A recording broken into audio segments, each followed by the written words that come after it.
আল্লাহ বলছে দোয়া করো কবুল করো, মানে দোয়া করলেই কবুল হয়। আমি দোয়া করছি আল্লাহ তুমি আমাকে এই মেয়েটার সাথে বিয়ে করো, আল্লাহ তুমি আমাকে এই চাকরিটা দাও।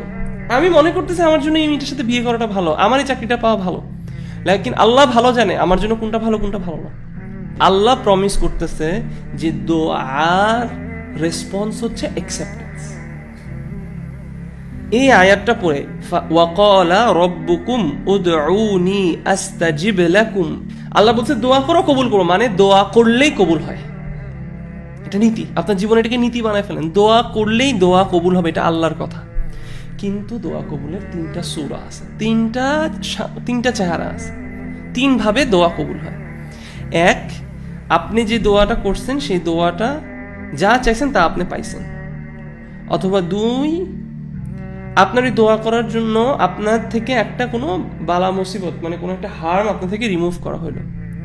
অথবা তিন, আপনি যে দোয়াটা করছেন আপনি যা চাইছেন সেটা আপনাকে দেওয়া হয়নি, কিন্তু সেটার রিওয়ার্ড আপনার জন্য আখিরাতে জমা রাখা হয়েছে। এখন আপনি বলতে পারেন কেন এরকম তিনটা scenario? Because Allah is the best knower of our situation. আল্লাহর ইলমের সাথে আমাদের ইলমের কোনো তুলনা হয় না। আমি দোয়া করছি আল্লাহ তুমি আমাকে এই মেয়েটার সাথে বিয়ে করো, আল্লাহ তুমি আমাকে এই চাকরিটা দাও।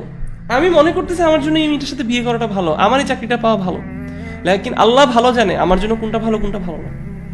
সো আমার কাজ হচ্ছে আল্লাহকে শুধু চাওয়া এবং বিশ্বাস করা চাইছি মানেই কবুল হবে। কিভাবে কবুল হবে? এই তিনটা যে কোনো একভাবে কবুল হবে, আলহামদুলিল্লাহ। তার মানে জাস্ট দোয়া করা, চাওয়াটাই, আপনি চাওয়ার সময় থেকে আপনার এনজয়মেন্ট শুরু হওয়া উচিত। আমরা দোয়া করে অপেক্ষা করি দোয়া কবুল হইলে খুশি হই। দোয়া যে করতে পারছি, দ্য তৌফিক আমি যে পাইছি, দোয়া করার তৌফিকটা যে আমি পেয়েছি, এখান থেকে আমার খুশি হওয়া কথা।